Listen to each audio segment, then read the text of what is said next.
Magandang araw mga mahal kong ka-Echas. Sa ating video ngayon, tatalakayin natin ang buhay at tagumpay ni Junior Bridgman, isang kilalang negosyante at milyonaryo. Makakakuha tayo ng inspirasyon sa kwento ng kanyang tagumpay. Tara let's, simulan na natin. Marahil hindi kayo pamilyar sa pangalang Ulysses Lee Bridgman, or mas kilala bilang Junior Bridgman. Naglaro siya sa NBA noong 1975 hanggang 1987. Siya ay na-draft ng LA Lakers 8th overall pick.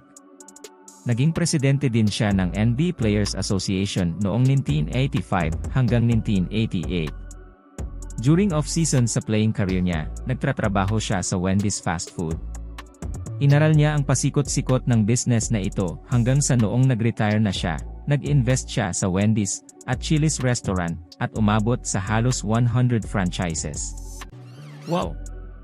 Grabe! Sumasahod siya sa NBA ng $350,000 kada taon, at sa paglalaro niya ng 12 seasons, naka $4 million siya throughout his 12-year career. Pero ngayon, siya ay may net worth na $600 million.